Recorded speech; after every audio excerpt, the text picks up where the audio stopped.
Hey guys, இன்னைக்கு நாம இந்த ஃபீல் குட் ட்ராமாவோட 10th எபிசோட் தான் பார்க்க போறோம். போன எபிசோட்ல புது ப்ராஜெக்ட் ஒன்று ரெடி பண்ண போறதா சொல்லி யூனியன் லீடரோட ஓட்டை வாங்கி ஹீரோ சேர்மன் ஆயிட்டான். நாம தான் கஷ்டப்பட்டு இந்த விஷயத்தெல்லாம் பண்ணணும்னு அவன் நினைச்சிட்டு இருக்கான். ஆனா இது எல்லாமே லீயும் ஜூனாவும் போட்ட பிளானு.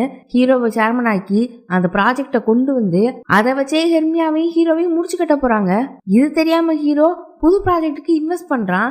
அவன் கிட்ட இருக்கிற வீடு, நிலம், ஷேர்ஸ்னு எல்லாத்தையுமே பேங்க்ல அடகு வச்சு லோன் வாங்குறான். ப்ராடக்ட்டை விற்க போற டிபார்ட்மெண்ட் ஸ்டோர் கிட்டையும் கான்ட்ராக்ட் போட்டாச்சு. கிளினிக்கல் டெஸ்டிங்லாம் முடிஞ்சு அடுத்த வாரத்துல ப்ராஜெக்ட் மார்க்கெட்டுக்கு வந்துருமா. அந்த அளவுக்கு எல்லாமே ரெடி பண்ணிட்டாங்க. இன்னொரு பக்கம் கெமிக்கல் கலந்த ஆளு கண்ணு முடிச்சாரா, ஆனா அவருக்கு இன்னுமே பேச்சு வரல. லேடி டிடெக்டிவ் அவர்கிட்ட, நான் பேசுறது உங்களுக்கு கேட்டுச்சுன்னா, டிடெக்டிவை கொலை பண்ண கொலைகாரன் உங்களுக்கு தெரியும்னா ஒரு வாட்டி கண்ணை மூடி தொடங்கன்னு சொல்றாங்க. அவரும் டப்புன்னு கண்ணை மூடுறாரு. இவங்க சொல்றதுக்கு ரெஸ்பாண்ட் பண்றாருன்னு பார்த்தா மூடின கண்ணை திறக்கவே இல்லை. டிடெக்டிவ்க்கு ரொம்ப டென்ஷன் ஆகுது. இவர் வேணும்னே பண்றாருன்னு கத்துறாங்க. டாக்டர் தான், அப்படிலாம் இல்ல, அவருக்கு உண்மையாவே பிரச்சனை தான், ஒரு 2-3 நாள் ஆகும், அதுக்கப்புறம் தான் அவரால் பேச முடியும், பேச்சு வரலன்னா எழுதி கூட காட்டுவாருன்னு சொல்றாங்க. சரின்னு லேடி டிடெக்டிவ் போயிட்டாங்க. இன்னொரு பக்கம் ஹெர்மியால கட்டுறாங்க. புது ப்ராஜெக்ட் லான்ச் ஆக போகுதுன்னு எல்லாருமே நிறைய வேலை பார்த்துட்டு இருக்காங்க. அதுலயும் ஹீரோவோட செக்ரட்டரி டீம், ஹீரோயின், அப்புறம் அவ கூட 2 பேர் இருப்பாங்கல்ல, அவங்க எல்லாருமே அதுக்காக ரொம்ப வேலை பார்த்துட்டு இருக்காங்க. அடுத்து என்னென்ன பண்ணணும்னு பேசிட்டு வந்துட்டு இருக்கும்போது ஹீரோயின் கிட்ட பேசுறதுக்காக லீவ் வரான். 2 பேரும் மொட்டை மாடில அவங்க எப்பவும் பேசுற இடத்துல நின்று பேசுறாங்க. லீக்கு இன்னைக்குதான் எங்க கடைசி நாளாம், வேலையை விட்டு ஹீரோ அனுப்பிட்டான் போல. ஹீரோயின், இதுக்கெல்லாம் நீ ஃபீல் பண்ணாத, உனக்கு நிறைய திறமை இருக்கு, இதை விட நல்ல கம்பெனில வேலை கிடைக்கும், எல்லா விஷயமும் நல்லா போனதுக்கு அப்புறம் திரும்ப நாம மீட் பண்ணுவோம், ஃப்ரெண்டா அப்படின்னு சொல்றா. லீ இருந்துட்டு, என்னாலலாம் உன்னை ஃப்ரெண்டா பார்க்க முடியாது, திரும்பவும் நாம சந்திக்க தான் போறோம், அப்போ உனக்கு தெரியும் அப்படின்னு சொல்றான். அடுத்து திங்ஸ் எல்லாம் பேக் பண்ணிட்டு ஆஃபீஸ் பில்டிங்கை விட்டு வெளியில போற வழியில ஹீரோ எத்தாப்புல வரான். லீய பார்த்து, என்னப்பா கிளம்பிட்டியா, இதுக்கு மேல உன்னையும் ஹீரோயினையும் சேர்ந்து பாக்குற நிலைமை எனக்கு வராது, அதுவே எனக்கு போதும்ன்றான். லீ, நீங்க நினைக்கிற மாதிரி எல்லாமே நடக்காது, எங்க 2 பேருக்கும் 24 வருஷம் பழக்கம், அதை உங்களால மாத்த முடியாதுன்னு சொல்லிட்டு கிளம்பிட்டான். இவன்கிட்ட பேசி ஜெயிக்க முடியாதுன்னு ஹீரோ கேபினுக்கு போனா, அங்க ஹீரோயின் வந்து இன்னைக்கு என்னென்ன பண்ணணும், யார் யாரை மீட் பண்ணணும்னு சொல்றா. ஃபாரின்ல இருந்து வர இன்வெஸ்டரை 3 மணிக்கு பார்க்கணுமா, அந்த புது ப்ராஜெக்டுக்காக இன்வெஸ்ட் பண்ண பேச போறாங்க போல. அந்த மாதிரி முக்கியமான விஷயத்தெல்லாம் சொல்லும் போது இவன் இருந்துட்டு, இந்த பாரு நான் என்ன வாங்கிட்டு வந்திருக்கேன்னு ஒரு கேக் பாக்ஸ் மாதிரி இருக்கு, அதை காட்டுறான். உள்ள என்ன இருக்குன்னா, ஹீரோயின் அன்னைக்கு யூனியன் லீடர் கூட எல்லாம் இவனை பேச வைக்கும் போது ஒரு சரக்கை மிக்ஸ் பண்ணிருப்பாளா, அது ஹீரோயின் கூட குடிக்கலாம் தான் இவன் வாங்கிட்டு வந்திருப்பான். அவளும் அதை பார்த்துட்டு, இந்த பிராண்ட் செம்மையா இருக்குமே, சூப்பரா வாங்கிட்டு வந்திருக்கீங்க அப்படின்னு சொல்லும் போது, அப்பாடா ஸ்கோர் பண்ணிட்டோம்னு நினைக்கிறான். அவன் அடுத்த செகண்டே, ஃபாரின்ல இருந்து வர இன்வெஸ்டர்ஸ்க்கு இது ரொம்ப பிடிக்கும், அவருக்கு கிஃப்ட் பண்றதுக்கு தானே வாங்கிட்டு வந்திருக்கீங்கன்னு சொல்லிட்டு திரும்ப வேலையை பத்தி பேசுறா. இவனுக்கு செம்ம கடுப்பாயிடுச்சு. உள்ளுக்குள்ள இருந்து அந்த உண்மையான குணம் வெளியில வந்துடுச்சு. நீ தானே எல்லா வேலையுமே சூப்பரா பண்ற, அதனால இனிமே சின்ன வேலையோ பெரிய வேலையோ எல்லாமே நீ தான் பண்ண போற, எனக்கு டீ போடுறதுல இருந்து எல்லா வேலையுமே நீ தான் பண்ணணும், உனக்கு தான் ஃபாரின்ல இருந்து வர இன்வெஸ்டர்ஸ்க்கு என்ன பிடிக்கும்னு தெரிஞ்சிருக்கே, உன்னால இது பண்ண முடியாதா, ஓ எல்லா வேலையும் நீயே பண்ணுன்னு சொல்லி அனுப்புறான். அவ ஏற்கனவே நிறைய வேலை பார்த்துட்டு தான் இருக்கா. இப்ப இவன் இப்படி சொல்லவும் மாட்டேன்னு சொல்லல, எல்லா வேலையுமே பண்றா. கூட இருக்கிற 2 பொண்ணுங்க பார்த்துட்டு, நீங்க இவ்வளோ சின்சியரா வேலை பார்க்கறத பார்க்கும்போது என்ன தோணுது தெரியுமா, பொதுவா ஒய்ஃபுக்கு அப்புறம் தான் செக்ரட்டரின்னு சொல்லுவாங்க, ஆனா இங்க செக்ரட்டரிக்கு அப்புறம் தான் ஒய்ஃபு, அந்த மாதிரி தான் இருக்கு அப்படின்னு பேசிட்டு இருக்க. உள்ள ஹீரோ ஃப்ரெண்டு கிட்ட நடந்தது சொல்லிட்டு இருக்கான். ஃப்ரெண்டு, இதுக்கெல்லாம் எதுக்குடா கோவப்படுற, உன்னோட ஃபீலிங்ஸ் அவளுக்கு புரியலன்றதுக்காக இவ்வளோ வேலை கொடுப்பியான்னு திட்டுறான். உனக்கு மட்டும் நான் பண்றது புரியல, அதுக்காக அவளுக்கு வேலை கொடுக்கல, அவ நிறைய வேலை பார்த்தா என் கண்ணு முன்னால இருந்துட்டே இருப்பாள், அவளை பார்த்துட்டே இருக்கலாம், அதுக்காக தான் அப்படின்னு சொல்றான். டேய், அவளோட பழைய பாய் ஃப்ரெண்டே இன்னும் மறக்கல, அதுக்குள்ள உன் மேல எப்படி ஃபீலிங்ஸ் வரும், நீ சில நேரம் அவளோட பாய் ஃப்ரெண்ட் மாதிரி பண்றதுனால தான் கொஞ்சமாவது உன்னை பாக்குறா, புரியுதா அப்படின்னு கேட்கும்போது, எது என்னை பார்க்கும்போது அவளுக்கு வேற யாரையும் பாக்குற மாதிரி இருக்கா, இரு அவளை வச்சுக்கிறேன்னு திரும்பவும் அவளை திட்டுறதுக்காக போறான். ஃப்ரெண்டு பிடிச்சி வச்சுட்டு, இப்படிலாம் பண்ணா எப்படிதான் உன் மேல ஃபீலிங்ஸ் வரும், அவ பாய் ஃப்ரெண்டை மறக்க வைக்கிற அளவுக்கு நீ நடந்துக்கணும்னு சொல்ல, அது எப்படி நடந்துக்கணும்னு தெரியலையே, எப்படி பண்ணணும்னு கேட்குறான். சரி இதான் கடைசி டைம், கரெக்டா பண்ணணும்னு சொல்லிட்டு இப்போ ஒரு டெக்னிக்கை சொல்லி கொடுக்குறான். அதாவது இம்ப்ரெஸ் பண்ணணும்னு நினைக்கிற பொண்ணு பின்னால போய் நின்றுட்டு பேக் ஹக் பண்ற மாதிரி கையை கொண்டு போய் அவளோட ஷர்ட் ஸ்லீவை மடக்கி விடணுமா, அப்படி மடக்கி விடும் போது ஒரு ஃபீலிங்ஸ் வருமானு சொல்லிட்டு ஒரு வீடியோவையும் போட்டு காட்டி அதை செஞ்சு வேற காட்டுறான். இப்ப நீ தான் நீ ஹீரோயின், அவ அப்படி நிற்கும் போது நீ பின்னாடி கூடி போய் கையை வச்சு என்ன ஸ்லீவ் பெருசா இருக்கு அப்படின்னு சொல்லிக்கிட்டே மடக்கி விடணும், புரியுதா அப்படின்னு செஞ்சு காட்டிட்டு இருக்க. இவங்க 2 பேரும் இப்படி நிக்கிறத ஹீரோயின் கூட வேலை பார்க்குற ஒரு பொண்ணு பார்த்துருச்சு. ஐயோ சாரி சார், கதவு திறந்துடுச்சு, நீங்க என்ன பண்ணிட்டு இருந்தீங்களோ அதையே கண்டினியூ பண்ணுங்கன்னு வெளியில போறா. இவங்க 2 பேரும் நில்லுமா நில்லுமான்னு கத்திட்டு பின்னாலே தரத்திட்டு ஓடுறாங்க. இவனுங்க இங்க ஜாலியா விளையாடிட்டு இருக்க, அங்க லீயும் ஜூனாவும் உட்கார்ந்துட்டு ஹீரோ அவனோட எல்லா சொத்தையுமே வச்சு லோன் வாங்கிட்டான், அந்த ப்ராஜெக்டை நம்ம சொதப்பி விட்டுட்டோம்னா அவன்கிட்ட சல்லி பைசா கூட இருக்காதுன்னு பேசிட்டு இருக்காங்க. அது மட்டும் இல்லாம இப்போ ஃபாரின்ல இருந்து ஒரு இன்வெஸ்டர் வராரா, அதை அரேஞ்ச் பண்ணதே ஜூனா தானா. ஹீரோவை அப்படியே ஏத்தி விட்டு கடைசியா கீழே இறக்குறதுக்கு பாக்குறாங்க. திரும்ப ஹெர்மியால காட்டுறாங்க. ஃப்ரெண்டு சொல்லி கொடுத்த டெக்னிக்கை ஒர்க் அவுட் பண்ணலான்னு ஹீரோயினோட பிளேஸ்க்கு போறான். அவனை பார்த்ததுமே வாங்க சார் அப்படின்னு எழுந்திருக்கிறா. இல்ல வேலை பாரு அப்படின்னு சொல்லிட்டு அப்படியே அந்த இடத்த சுத்தி பாக்குற மாதிரி நடந்துட்டு மெதுவா அவ பக்கத்துல போறான். அவ ஏதோ ஒரு பேப்பரை கையில வச்சு வேலை பார்த்துட்டு இருக்கா. பின்னால போய் நின்னுக்கிட்டு மெதுவா கைய கொண்டு போறான். அவன் டக்குன்னு திரும்பி அவன் மூஞ்ச பாக்க அதுக்கு மேல அவனுக்கு எதுவுமே பண்ண முடியல. அவ கையில வச்சிருந்த பேப்பரை வாங்கிட்டு என்ன பார்த்துட்டு இருந்தான்னு பார்த்தேன் அப்படின்னு சொல்லி அந்த பேப்பர்ல உள்ளதை பத்தி பேசிட்டு அப்படியே மெதுவா அங்க இருந்து வெளியில வந்துட்டான். என்னடா இது ஒண்ணுமே ஒர்க் அவுட் ஆக மாட்டேங்குதுன்னு கடுப்புல நிற்கும் போது ஃப்ரெண்டு வந்து இந்த வாட்டியும் சொதப்பிட்டியா என்ன ஆச்சுன்னு கேட்கறான். இல்லடா கரெக்டா தான் பண்ண மாதிரி இருந்துச்சு, ஆனா எனக்கு ஸ்டார்டிங் வர மாட்டேங்குதுன்னு சொல்லும் போது உனக்கு எத்தனை வாட்டிடா சொல்லி தரதுன்னு இப்பவும் ஃப்ரெண்டு ஹீரோ பின்னாடி போய் நின்னுட்டு கையை முன்னாடி கொடுத்து இப்படி மடக்கணும்டா அப்படின்னு சொல்லி கொடுத்துட்டு இருக்கான். இந்த வாட்டி அந்த பொண்ணு பார்த்துருச்சு. இவனுங்க ஏமா நில்லுமான்னு துரத்திட்டு ஓடுறானுங்க. இன்னொரு பக்கம் போலீஸ் ஸ்டேஷன்ல ஹீரோ ஃப்ரெண்டு கிட்ட ஹீரோயினோட பாய் ஃப்ரெண்ட் கேஸ் பத்தி கேட்டுருப்பானா. ஃப்ரெண்டு யாருக்கிட்டே கேட்டு தெரிஞ்சிருப்பான்ல. அது ஒரு ப்ராசிக்யூட்டர் கிட்ட. அந்த ப்ராசிக்யூட்டர் இந்த கேஸை பத்தி விசாரிச்சாருன்னு லேடி டிடெக்டிவோட சீஃப்க்கு தெரிய வந்திருக்கு. அவர் பிடிச்சி கத்துறாரு, நீ இன்னும் அந்த கேஸை விடலையா, எனக்கு தெரியாம விசாரிச்சுட்டு இருக்கியான்னு சொல்லிட்டு ஹீரோவோட பேரையும் சொல்லி அவரோட ப்ராசிக்யூட்டர் இதை பத்தி விசாரிக்கிறாரு. நீ என்னதான் பண்ணிட்டு இருக்கன்னு கத்துறாரு. உடனே லேடி டிடெக்டிவ் அவன் எதுக்கு இந்த கேஸை பத்தி விசாரிக்கிறான்னு ஹீரோ மேல கோவமா ஹெர்மியாக்கே வந்துட்டாங்க. எங்க இருப்பான் அவன் அப்படின்னு திட்டிகிட்டே உள்ள வரும்போது ஹீரோயினோட பாய் ஃப்ரெண்ட் ப்ரப்போஸ் பண்ண பாட்டு சவுண்ட் கேக்குது. அதானே ஹீரோவோட ரிங்டோனா வச்சிருக்கான். இவங்களும் என்னன்னு திரும்பி பார்த்தா அது ஹீரோவோட போன். அவன் போன் அட்டன் பண்ணிட்டு இவங்களை கிராஸ் பண்ணி முன்னால போறான். இவங்களுக்கு ஒண்ணுமே புரியல. அந்த போன் ஹீரோயின் பாய் ஃப்ரெண்டோடதுன்னு நினைச்சிட்டாங்க போல. டக்குன்னு அந்த போனை பிடிங்கி பாக்குறாங்க. இவங்க இப்படி போனை வாங்கி பார்த்ததுமே இந்த ரிங்டோனுக்காக தான் வாங்கி பாக்குறாங்கன்னு ஹீரோக்கும் புரிஞ்சுட்டு, இதே ரிங்டோன் இருக்கிற போனுக்காக தானே நீங்க என்னோட போனை வாங்கி பாத்தீங்க, அந்த போனை யாரும் எடுத்துட்டாங்க தானேன்னு கேட்கிறான். இவங்களுக்குலாம் ரொம்ப ஷாக்கு. இந்த விஷயம்லாம் உனக்கு எப்படா தெரியும் அப்படின்னு அவன் கழுத்தை பிடிச்சி நெரிக்கிறாங்க. இருங்க பேசிப்போன்னு சொன்னாலும் கேட்கவே மாட்டேங்கிறாங்க. நீ எதுக்கு இந்த கேஸை பத்தி நோன்ற, மரியாதையா சொல்லிடு, நான் யார் தெரியுமான்னு சட்டையை பிடிச்சி ஆட்டுறாங்க. அவன் என்ன சொல்ல வரீங்க எனக்கு புரியலன்னு போது உனக்கு இப்படிலாம் சொன்னா புரியாதுன்னு சொல்லி அவனை பிடிச்சி ஒரு ஸ்மாக்கை போட்டு மேலே ஏறி உட்காந்து தலையை பிடிச்சி ஆய ஆரம்பிச்சிட்டாங்க. நல்ல வேலையை ஃப்ரெண்டு பார்த்துட்டான். போலீஸ் ஆண்டி விட்டுடுங்க அப்படின்னு ஹீரோவை காப்பாத்தி விடுறான். இப்ப ஹீரோ ரூம்ல லேடி டிடெக்டிவை உட்கார வச்சு என்ன விஷயம் என்னன்னு கேக்குறாங்க. அவங்க எங்களோட சீனியர் போன் ரிங்டோன் உங்களுக்கு எப்படி தெரியும், அதுவும் அதை யாரோ எடுத்துட்டாங்கன்னு எப்படி கேட்ட அப்படின்னு கேக்குறாங்க. கனவுல வந்துச்சுன்னு எப்படி சொல்ல முடியும். அதனால அவன் நான் என்னோட ப்ராசிக்யூட்டரை வச்சு விசாரிச்சேன், போனை காணும்னா யாரோ எடுத்திருப்பாங்கன்னு தானே அர்த்தம்ன்றான். ஃபர்ஸ்ட் நீ எதுக்கு இந்த கேஸை பத்தி கேட்கற, அடிக்க போற மாதிரி எந்திக்கிறாங்க. ஹீரோக்கு பயமா இருக்கு. எனக்கு கீழே வேலை பாக்குறவங்க மேல அக்கறை வைக்க கூடாதா, அவங்களுக்காக தான் விசாரிச்சேன் போலீஸ் ஆண்டி அப்படின்னு சொல்றான். உன்னாலதான் ஃபர்ஸ்ட் அவர் இறந்து போனாரு, அந்த கெமிக்கல் கலந்த ஆளை நீ தான் செட் பண்ண நினைச்சு உன்னை விசாரிக்க போய் தான் அவருக்கு இப்படி ஆயிடுச்சு தெரியுமான்னு ரொம்ப கோவப்படுறாங்க. ஹீரோக்கு ஒரு மாதிரி ஆயிடுச்சு. அமைதியா யோசிச்சுட்டு நிக்கிறான். ஃப்ரெண்டு தான் இவன் தான் குற்றவாளினா எதுக்கு உங்ககிட்டவே யாரோ போன் எடுத்துட்டாங்கன்னு கேட்க போறான். கொஞ்சம் யோசிங்க போலீஸ் ஆண்டி யோசிங்க அப்படின்னு கத்துறான். லேடி டிடெக்டிவ்க்கு கடுப்பாயிடுச்சு. எதுக்கு நான் மாத்தி ஆண்டின்னு கூப்பிடுறீங்க, நீங்களே அங்கிள் மாதிரி இருந்துட்டு நாங்க உங்களுக்கு ஆண்டியா அப்படின்னு சண்டைக்கு போறாங்க. அப்ப அங்க ஹீரோயின் வந்து லேடி டிடெக்டிவை கூட்டிட்டு போயிட்டா. அவர் ஏற்கனவே இந்த கம்பெனியை காப்பாத்துறதுக்காக கஷ்டப்பட்டு வேலை பார்த்துட்டு இருக்காரு, அவரை எதுக்கு இந்த மாதிரிலாம் பண்ணிட்டு இருக்க அப்படின்னு ஹீரோயின் கேக்குறா. டிடெக்டிவ் உடனே உன்னை பாடாதானே படுத்திட்டு இருந்தான்னு சொன்னேன், இப்ப என்ன அவன் மேல திடீர் கரசனம், ஒருவேளை உனக்கு அவனை பிடிக்க ஆரம்பிச்சிருச்சோ அப்படின்னு கேக்குறாங்க. என்ன சொல்ற அப்படின்னும் போது சீனியர் இறந்து கொஞ்சம் மாசம் தான் ஆகுது, அதுக்குள்ள உனக்கு இன்னொருத்தர் மேல ஃபீலிங்ஸ் வர ஆரம்பிச்சிருச்சா, வேலையை காரணமா சொல்லி நீ அவன் கூடவே இருக்கிறேன்னு எனக்கு தோணுது, எனக்கு இது பிடிக்கவே இல்லைன்னு சொல்றாங்க. இப்படி சொன்னதுமே ஹீரோயினுக்கு ஒரு மாதிரி ஆயிடுச்சு. இன்னொரு பக்கம் ஹீரோ கெமிக்கல் கலந்த விஷயத்த விசாரிக்க போய் தான் ஹீரோயினோட பாய் ஃப்ரெண்ட் இறந்து போயிருக்கான். அந்த கெமிக்கல் கலந்த விஷயத்த பண்ணது லீ, அப்ப இதுல என்னவோ இருக்கு அப்படின்னு அவனுக்கு தோணிட்டே இருக்கு. அதே உட்காந்து யோசிக்கிறான். இன்னொரு பக்கம் லீ அவனோட அப்பாவை கிராமத்துல இருந்து கூட்டிட்டு வந்து இனிமே இவன் கூடவே இருக்க சொல்லி சொல்றான். ஆனா அவருக்கு இஷ்டமே இல்ல, எனக்குன்னு யாருமே கிடையாது, ஹீரோயின் கூடயும் இப்ப நான் கான்டாக்ட்ல இல்ல, நீங்க மட்டும்தான் இருக்கீங்க, உங்களை நான் நல்லா பாத்துக்கணும்னு நினைக்கிறேன், அங்க இருந்து கஷ்டப்படாதீங்க, வீட்டு வேலைக்கு ஒரு ஆளை வச்சுட்டு நம்ம இங்கேயே இருப்போம்னு சொல்றான். அவரும் சரின்னு சொல்லிட்டாரு. சரின்னு அபார்ட்மெண்ட்டுக்கு போறதுக்கு நுழையும் போது ஹீரோ அங்க நின்றுட்டு உன் கூட கொஞ்சம் பேசணும்னு கூப்பிடுறான். நான் இப்ப என் அப்பா கூட இருக்கேன், அப்புறமா பேசுறேன் கிளம்புன்னு சொல்லிட்டு போக பார்க்க அந்த கெமிக்கல் கலந்த விஷயம் பத்தி பேசணும் அப்படின்னு சொல்றான். உடனே லீ அப்பா கிட்ட ரூம்ல போய் உட்காருங்க நான் வரேன் அப்படின்னு சொல்லிட்டு ஹீரோ கூட பேசுறதுக்காக போறான். அந்த கெமிக்கல் கலந்த விஷயம் சொன்னதுமே இவனோட அப்பாவுக்கு பதட்டம் ஆகுது. தோணுது. என்ன பேசுறாங்களோன்னு கேட்கறதுக்காக ஒரு ஓரமா நின்றுட்டு இருக்காரு. ஹீரோ டைரக்டாவே அந்த கெமிக்கல் கலந்த விஷயத்த பண்ணது நீ, அதை விசாரிக்க போன டிடெக்டிவ் கொல்லப்பட்டிருக்காரு, அப்பனா அந்த கெமிக்கல் கலந்தவரை வச்சு நீ தானே அந்த டிடெக்டிவை கொலை பண்ணன்னு கேட்கிறான்.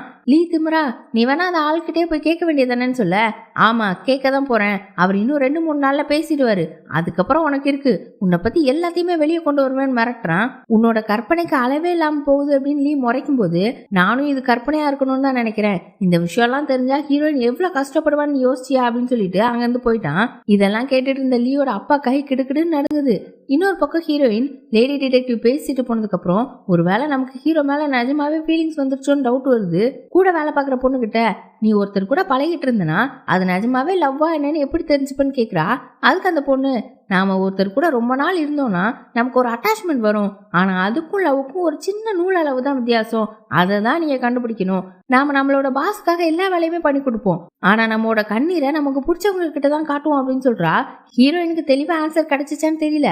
வேலைக்காரனை காட்டி நீ ஹீரோ கூடவே இருக்கிற அப்படின்னு லேடி டிடெக்டிவ் சொன்னதுதான் மண்டைக்குள்ள ஓடிட்டே இருக்கு. அதை யோசிச்சுட்டே வீட்டுக்கு நடந்து போயிட்டு இருக்கா. அந்த படிக்கட்டுலாம் இருக்கும்ல, அந்த இடத்துல ஹீரோ நின்றுட்டு இருக்கான். இப்ப 2 பேரும் அங்கேயே உட்காந்து பேசுறாங்க. நீ உன்னோட பாய் ஃப்ரெண்ட் லீ எல்லாருமே 25 வருஷம் ஒன்னாதான் இருக்கீங்களான்னு கேக்குறான். ஆமா அப்படின்னும் போது, லீ இப்பெல்லாம் அடிக்கடி உங்ககிட்ட வந்து பேசுறான்னு உனக்கு ஏதாவது வித்தியாசமா தோணுதான்னு கேக்குறான். ஆமா, நானும் எப்படியும் யாருக்காவது கேர்ள் ஃப்ரெண்டா ஒய்ஃபா இருக்கணும், டேட் பண்ணணும்னு நினைக்கிறேன், ஆனா நான் ஏற்கனவே என்னோட வாழ்க்கையை என் பாய் ஃப்ரெண்ட் கூட வாழ்ந்துட்டேன் அப்படின்னு ஹீரோவை பார்த்தா அவன் மூஞ்சி ஒரு மாதிரி மாறுது. சரி இதுக்கு மேல பேச வேணான்னு அவ நிறுத்திட்டா. நீ அப்பப்ப அவ பாய் ஃப்ரெண்ட் மாதிரி பண்றதுனால தான் உன்னை கொஞ்சமாச்சும் பாக்குறான்னு ஃப்ரெண்டு சொன்னது ஹீரோக்கு ஞாபகம் வருது. உடனே உனக்கு என்ன பார்க்கும்போது வேற யார் மாதிரியாவது தோணுதா, நான் ஹாஸ்பிட்டல்லேருந்து ஃபர்ஸ்ட் டிஸ்சார்ஜ் ஆனப்போ உனக்கு என்னை பார்த்தா எப்படி தெரிஞ்சிச்சு அப்படின்னு கேட்குறான். அவ என்ன சொல்ல வரீங்கன்னும் போது, இல்லை எனக்கு சர்ஜரி முடிஞ்சதுக்கப்புறம் நீ என்னை பார்க்கும்போது உனக்கு எப்படி தோணுச்சுன்னு கேட்குறான். கேட்டுட்டு என்ன சொல்ல போகிறாளோன்னு ஆர்வமாக மூஞ்சியை பார்க்கும்போது, நீங்கள் ஒரு கோவக்காரரு, எடுத்தெறிஞ்சு பேசுவீங்க அப்படின்னு சொல்ல, நான் என்ன கேட்குறேன்னா, என்ன பார்க்கும்போது வேற யாரையாவது பார்க்குற மாதிரி தோணுதா அப்படின்னு கேட்குறேன். என்னை பார்த்ததுமே இவங்க இப்படி இருக்காங்க அப்படின்னு தோணும்ல, அப்படி அப்படின்னும் போது அவன் மூஞ்ச பார்த்து சிரிச்சுட்டே ஒரு ஆக்டர் பேரை சொல்றா. அவனுக்கு கொஞ்சம் டென்ஷன் ஏறுது. ஏமா அப்படி கேட்கலமா, சரி விடு, மென்டலி என்னை பார்க்கும்போது இவங்கள மாதிரி இருக்கு அப்படின்னு சொல்லிட்டு இருக்க, அப்படின்னா ஸ்கூல் படிக்கிற பையன் மாதிரி அப்படின்னு சொல்லிட்டா. இவன் ஏன்னு கத்திட்டான். அப்புறம் யோசிச்சு பார்க்குறான், நம்மளை பார்க்கும்போது வேற யார் மாதிரியும் இல்லைனா அது நல்ல விஷயம் தானே அப்படின்னு யோசிச்சுட்டு இருக்கும்போது, அவளே நீங்க ஒரு வித்தியாசமான ஆளு, உங்களை மாதிரிலாம் வேற யாருமே இருக்க வாய்ப்பே இல்லை, ஆனா நீங்க இன்னும் கொஞ்சம் மேன்லியா இருக்கணும் போது, அப்போ உனக்கு மேன்லியா இருக்கிற பசங்களை தான் பிடிக்குமா, அதான் உன்னோட பாய் ஃப்ரெண்டை பிடிச்சதான்னு கேட்கும்போது, ஆமா எனக்கு அவனை அதனால தான் பிடிக்கும், அது மட்டும் காரணம் கிடையாது, நான் சோகமா இருக்கும் போதெல்லாம் அவன் எப்பவுமே என் கூட இருப்பான் அப்படின்னு பாய் ஃப்ரெண்டை பத்தி பேசி ஃபீல் பண்ண ஆரம்பிச்சிட்டா. இன்னுமே பாய் ஃப்ரெண்டை பத்தி நினைச்சிட்டு இருக்கவளுக்கு நம்மளை பத்தி என்ன ஃபீலிங்ஸ் வரப்போகுதுன்னு ஹீரோக்கு கவலை. இன்னொரு பக்கம் ஹாஸ்பிட்டல்ல இருக்கிற கெமிக்கல் கலந்தவரை காட்டுறாங்க. அவரோட ரூம்க்கு யாரோ ஒருத்தவங்க வராங்க. அது யாருன்னு தெரியல. அவங்கள பார்த்து அவர் ரொம்ப பயப்படுறாரு. அப்படி யார் வந்திருக்காங்கன்னு பார்த்தா லியோட அப்பா. கெமிக்கல் கலந்தவருக்கு நிஜமாவே பேச்சு வரல. லியோட அப்பாவை பார்த்து பயந்துட்டு டாக்டர் டாக்டர்னு கூப்பிட பாக்குறாரு. ஆனா அவரால் பேசவே முடியல. லீ அப்பா பெட்டு பக்கத்துல உட்காந்துட்டு, உண்மையை எல்லாத்தையுமே உன் கூடவே எடுத்துட்டு போயிருந்தேன்னா இந்த பிரச்சனையே வந்திருக்காது, நான் சொல்றத நல்லா ஞாபகம் வச்சுக்கோ, உண்மையை நீ யார்கிட்டயுமே சொல்லக்கூடாது, உன் குடும்பத்தை பத்திலாம் நினைச்சுப்பாரு, நான் சொல்றது புரியுதுல அப்படின்னு மிரட்டுற மாதிரி பேசுறாரு. கெமிக்கல் கலந்தவருக்கு அவ்வளவு பயம். ஆனாலும் லீயோட அப்பா அங்க இருந்து எந்திரிச்சு போகும்போது லீ பேரை சொல்லிட்டே இருக்காரு. லீ அப்பா அவரை திரும்பி பார்த்துட்டே நிக்கிறாரு. அடுத்து என்ன ஆச்சுன்னு காட்டவே இல்ல. இப்ப லீய காட்டுறாங்க. அவன் ஒரு ஆளை ரெடி பண்ணி கெமிக்கல் கலந்தவரை கண்காணிக்க சொல்லி பேசிட்டு இருக்கான். அப்பா அவன் அப்பா கிட்ட இருந்து கால் வருது. அவர் ஹாஸ்பிட்டல்ல என்ன பண்ணாருன்னு தெரியல, இப்ப வீட்டுலதான் இருக்காரு. நான் ஊருக்கு போக போறேன்ப்பா, அதுக்கு முன்னால உங்ககிட்ட ஒண்ணு சொல்லணும், வீட்டுக்கு வரியான்னு கூப்பிடுறாரு.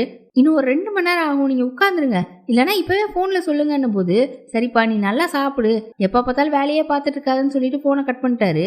இன்னொரு பக்கம் ஹீரோவோட ஃப்ரெண்டு ஹீரோ கிட்ட ஹீரோயின் பாய் ஃப்ரெண்ட் கேஸ் பத்தின அப்டேட் எல்லாம் சொல்றான். கெமிக்கல் கலந்தவரை அந்த கேஸ்ல இருந்து நிரபராதுன்னு எடுத்து விட்டது, அப்புறம் லீயோட காரை ரகசியமா செக் பண்ணது, அதுலயும் எந்த ரத்தக்கலையும் இல்லைன்னு கண்டுபிடிச்சது, எல்லா விஷயத்தையுமே சொல்றான். அப்போ இந்த விஷயத்த யார் பண்ணிருப்பா, நம்ம போலீஸ் ஆண்டி ஏன் இன்னும் கண்டுபிடிக்காம இருக்காங்கன்னு சொல்லும்போது அங்க நமக்கு லேடி டிடெக்டிவ காட்டுறாங்க. ஹீரோயின் பாய் ஃப்ரெண்டோட போன் ஆன் ஆகியிருக்கான். ஃபேக்டரி இருக்கிற கிராமத்துல தான் சிக்னல் காட்டுது போல, அதுவும் லீயோட வீட்டு பக்கத்துல. அதாவது லீயோட அப்பா இருக்கார்ல, அவர் இருக்கிற வீடு. அங்க லீ இப்பதான் அவனோட அபார்ட்மெண்ட் வீட்டுக்கு போறான். அங்கதானே அவன் அப்பாவை தங்க வச்சிருந்தான். இப்ப அவர் அங்க இல்ல, நிறைய சமையல்லாம் பண்ணி வச்சுட்டு ஒரு பேப்பர்ல ஏதோ எழுதி வச்சுட்டு அங்க இருந்து கிராமத்துல இருக்க அவரோட வீட்டுக்கு போயிருக்காரு. இப்ப அந்த லெட்டர்ல என்ன இருக்குன்னு லீ எடுத்து வாசிக்கிறான். நான் தான்ப்பா உன்னோட அப்பா, நீ எவ்வளவு பெரிய ஆளா இருக்க வேண்டியவன். ஆனா எனக்கு பையனா பிறந்ததுனால தான் நீ இந்த நிலைமையில இருக்க. ஒருவேளை நீ வேற ஒரு வீட்டுல பிறந்திருந்தனா நீ ரொம்ப பெரிய ஆளா இருந்திருப்ப. இதை நினைச்சு எனக்கு எப்பவுமே வேதனையா இருக்கும். நீ பண்ண தப்புக்கும் அதுதான் காரணம்னு நான் நினைக்கிறேன். அதை நான் என்னோடவே எடுத்துட்டு போறேன்னு எழுதியிருக்காரு. இப்பதான் நமக்கு அன்னைக்கு என்ன நடந்துச்சுன்னு காட்டுறாங்க. லியோட அம்மாவுக்கு சாமி கும்பிடுறதுக்காக ஹீரோயினோட பாய் ஃப்ரெண்ட் வந்திருப்பானா. அந்த விஷயம் முடிஞ்சு 2 பேரும் வெளியில கிளம்பியிருப்பாங்க. அப்போ லீ அவனோட பர்ஸை வீட்லயே வச்சுட்டு போயிருந்திருப்பான். அதை கொடுக்கறதுக்காக லியோட அப்பா பின்னாலே வந்திருப்பாரு. அப்ப இவங்க பேசுன எல்லாத்தையுமே கேட்டிருப்பாரு. லீய சரண்டர் ஆயிரு, இல்ல நான் உன்னை அரெஸ்ட் பண்ண வேண்டியதா இருக்கும் அப்படின்னு ஹீரோயினோட பாய் ஃப்ரெண்ட் சொல்லிட்டு அங்கிருந்து போயிருப்பானா. அதுக்கப்புறம் லீ காரை ஓட்டிட்டு என்ன பண்ணலாம்னு யோசிச்சிட்டே இருந்திருப்பான். லீ ஸ்கூல் படிக்கும்போது அவன் கூட படிக்கிற பிள்ளைங்களாம் செக்யூரிட்டியோட பையனை அவனை ரொம்ப கிண்டல் பண்ணுவாங்களாம். காலேஜ் ஸ்காலர்ஷிப்ல தான் படிச்சிருப்பான். படிச்சுட்டு ஹெர்மியால வந்து சேரும்போது ஸ்காலர்ஷிப்ல படிச்ச பையனை அவனை பேசியிருக்காங்க. அடுத்து ஹெர்மியாலே என்ன அவனுக்கு நல்லதா நடந்துச்சு, கேவலமான வேலைலாம் அவனை பண்ண சொன்னாங்கல்ல. இருந்தாலும் வேலைக்காக லீ எல்லாத்தையுமே பண்ணியிருக்கான். அவன் அவ்வளோ பண்ணாலும் டேரக்டர்ஸ்லாம் இவனை நல்லா யூஸ் பண்ணிட்டு அதுக்கப்புறம் கலட்டி விடணுன்ற மாதிரி தான் பேசுவாங்க. அதுவும் செக்யூரிட்டியோட பையன் எப்படி மேலே வர விடுவாங்க. கடைசி வரை அவனை நாயவே வச்சிருக்கணும்னு அவனுக்கு பின்னாலே பேசியிருப்பாங்க. இதுல வெக்ஸாயி இருக்கும்போது தான் கோல்டு பார்ட்னர்ஸ்ல இருந்து ஜூனா வந்து ஹெர்மியாவை கவுக்குறதுக்காக அந்த கெமிக்கல் கலந்து விட்டுற பிளான சொல்லியிருந்திருப்பா. நீங்க கடைசி வரைக்கும் ஹெர்மியாவோட நாயா இருக்க போறீங்களா இல்ல ஹெர்மியாவோட ராஜாவா இருக்க போறீங்களான்னு கேட்டிருந்திருப்பா. அந்த விஷயம் அவனுக்கு தூணிட்டே இருக்கு.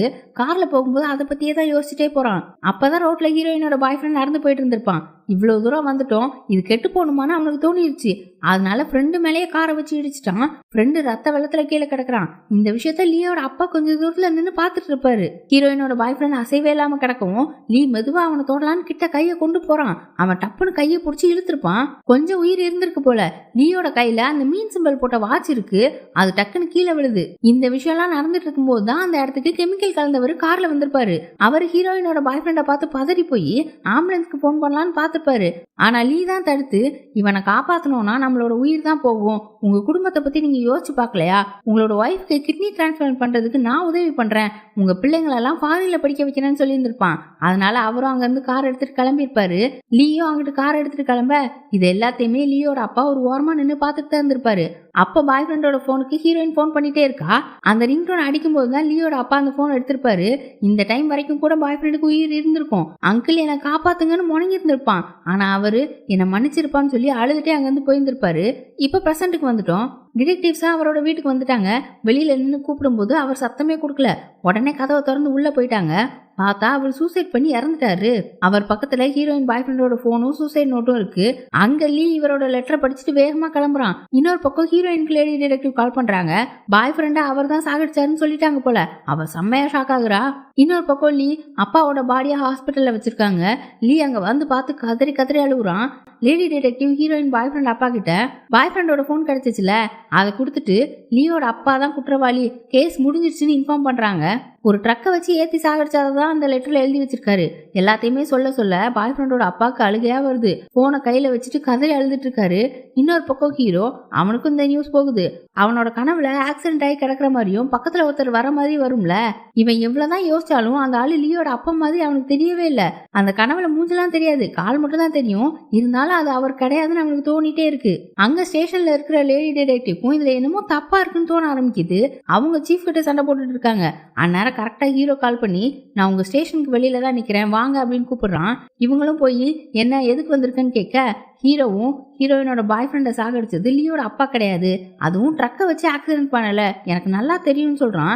எப்படி தெரியும்னு கேட்கும்போது, நான் பாக்குறதுக்கு தான் இப்படி இருப்பேன், ஆனா எனக்குள்ள ஒரு ஆவி இருக்கு, நான் சொல்றது உங்களுக்கு புரியுதா அப்படின்னு 2 தொலையும் பிடிச்சி பக்கத்துல போய் பேசுறான்.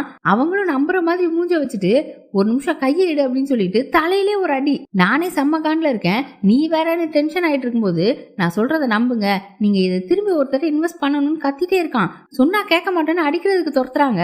அன்னைக்கு நைட்டு லியோட அப்பாவுக்கு இறுதி சடங்கு நடக்குது. அந்த இடத்துக்கு ஹீரோயினும் வந்திருக்கா. ஹீரோயினோட அப்பா இறந்தப்போ லீ தான் எல்லா விஷயமே பார்த்துக்கிட்டானா. ஒரு வாட்டி அவ வீடு வெள்ளத்துல முழுகினப்போ ஆளா லீ தான் வந்தானா. அதே மாதிரி அவ அப்பாவுக்கு உடம்பு சரியில்லாம இருந்தப்போ லீ அவனோட ஸ்காலர்ஷிப் பணத்தை வச்சு ஹாஸ்பிட்டல்ல பில்ல கட்டினானா. நீ எனக்கு எவ்வளவோ பண்ணியிருக்க, அதுக்காக தான் நான் இப்போ வந்திருக்கேன். என் பாய் ஃப்ரெண்டுக்கு இப்படி ஆனதுக்கு காரணம் உன் அப்பாவா இருந்தாலும் நீ எனக்கு பண்ணதெல்லாம் நான் மறக்கல. ஆனாலும் இது நம்மளோட கடைசி சந்திப்பா இருக்கும், நான் கிளம்புறேன்னு சொல்லிட்டு போயிட்டா. அடுத்த நாள் ஆகுது. ஹீரோயின் எப்பவும் போல வேலைக்கு வந்து இன்னைக்கு என்ன பண்ணணும்னு ஹீரோ கிட்ட சொல்லிட்டு இருக்கா. அவன் உனக்கு கஷ்டமா இருந்துச்சுன்னா வேணா லீவ் எடுத்துக்கொள்ளும் போது இல்ல நிறைய வேலை இருக்கு, மீட்டிங்க்கு நேரம் ஆகுது, நான் போய் ப்ரொஜெக்டர் ரெடி பண்றேன்னு போயிட்டா இவளோட லேப்டாப்பை வச்சுதான் ப்ரொஜெக்டர்ல கனெக்ட் பண்ணிருக்கா. போனே ஆஃப் பண்ணி வச்சிருக்கா.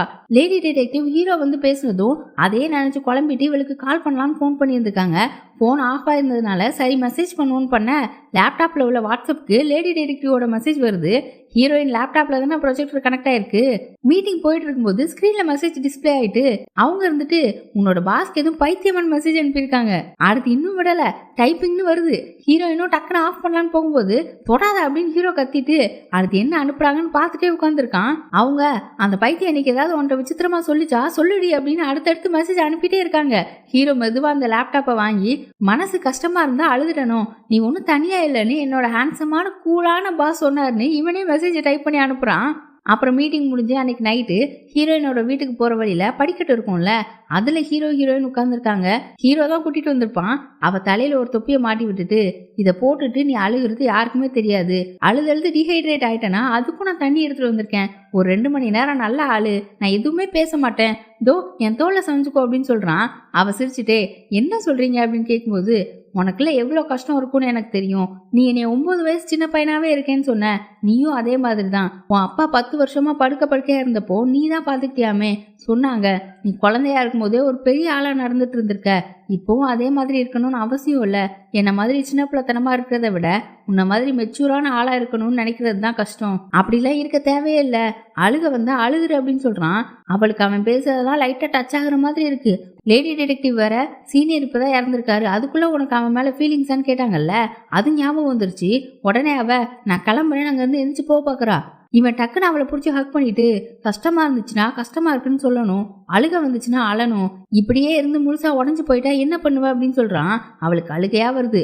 அப்பவும் அழுகையை கண்ட்ரோல் பண்ணிட்டு அப்படிலாம் இல்லைன்னு சொல்லிட்டு போக பாக்குறா. ஆனா அவன் இன்னும் டைட்டா ஹக் பண்ணிட்டு நீ இப்படி இருக்கிறது எனக்கு தான் கஷ்டமா இருக்கு, என்னை சமாதானப்படுத்த ஒரு ஆள் வேணும், நீ கொஞ்ச நேரம் இப்படியே இருன்னு சொல்லிட்டு அவ தலையை தடவி கொடுத்துட்டு இன்னைக்கு ரொம்ப கஷ்டமான நாளா இருந்துச்சான்னு கேட்க அவளுக்கு அதுக்கு மேல முடியல, கதறி கதறி அழ ஆரம்பிச்சிட்டா.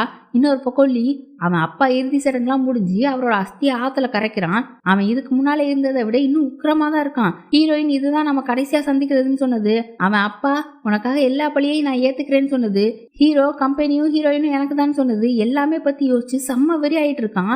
அடுத்த நாள் செம்மையா கிளம்பி அந்த மீன் சிம்பல் போட்ட வாட்ச் இருக்குல்ல அதையும் கட்டிட்டு எங்கேயோ கிளம்புறான். இன்னொரு பக்கம் ஹீரோவை பார்த்தா அந்த புது ப்ராஜெக்ட் தயாரிச்சுட்டு இருந்தாங்கல்ல, அது கிளினிக்கல் டெஸ்ட் முடிஞ்ச உடனே சேலுக்கு போயிடும்னு நினைச்சாங்க. ஆனா அந்த டெஸ்டிங்கை பண்றவங்களே லேட் ஆக்கிட்டு இருக்காங்க. இன்வெஸ்டர்ஸும் டெஸ்டிங் ஃபுல்லா முடிஞ்சாதான் மீதி காசை இன்வெஸ்ட் பண்ணுவோம்னு சொல்றாங்களாம். இன்வெஸ்டர்ஸ் மட்டும் இன்வெஸ்ட் பண்ணலன்னா ஒண்ணுமே பண்ண முடியாது, அவ்வளோ காசு ஹீரோவாலையும் போட முடியாது. இன்னைக்கு அவங்க கூட நாம பேசுவோன்னு ஹீரோவும் அவன் ஃப்ரெண்டும் ஒரு ரெஸ்டாரண்ட்ல உட்காந்துருக்காங்க. 2 மணி நேரம் ஆகியும் அந்த இன்வெஸ்டர்ஸ் வரவே இல்லை. ஏன் இவ்வளோ நேரம் ஆகுது அப்படின்னு பார்த்துட்டு இருக்கும்போதே கரெக்டா இன்வெஸ்டர்ஸ் வராங்க.